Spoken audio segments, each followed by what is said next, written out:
Welcome to the Explainer. Today, we're trying to make sense of a real diplomatic puzzle. On one hand, you hear about a new ceasefire between the US and Iran. And on the other, threats of a war bigger than anyone has ever seen. How can both of those things be true at the same time? Well, let's break it all down. So this is the message that came out from President Trump just today. It's about as direct a warning to Iran as you can get. But what's so jarring, what's so confusing about it is that it comes right after what was supposed to be a huge step away from a conflict. Right? It feels like we're all watching two totally different movies at the same time. A ceasefire was literally just announced.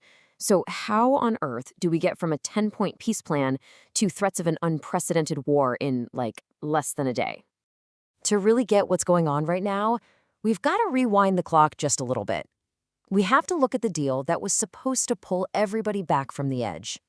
Just look at the speed of this. We're talking about a 72-hour window that went from threatening to end a civilization to a supposed peace deal, and then bam, right back to threatening a massive war. It is an incredible case of diplomatic whiplash.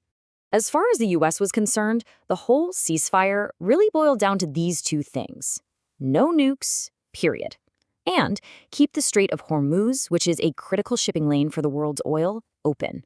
And these weren't suggestions, These were presented as absolute, non-negotiable red lines. Okay, but a deal on paper is one thing. The reality on the ground, that can be something else entirely. And almost as soon as the ceasefire was announced, cracks started to show, and they were violent.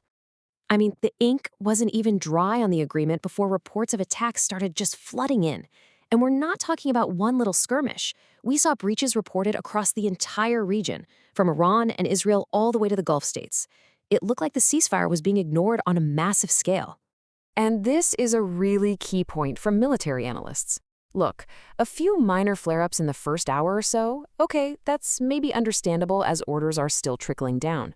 But when major attacks are still happening 5-6 hours later, that's not a slowdown. That is a clear signal that the deal is already falling apart. And here is the absolutely devastating human cost of that failure. 250 civilian casualties in Lebanon in a single day. This was the worst attack there in over 6 weeks. So this wasn't just some abstract diplomatic argument. It had immediate, tragic consequences for real people. Now, all that violence on the ground was being mirrored by a total disconnect in what the diplomats were saying. It became obvious and fast that the US and Iran hadn't just disagreed on some of the details. They seemed to have signed two completely different deals.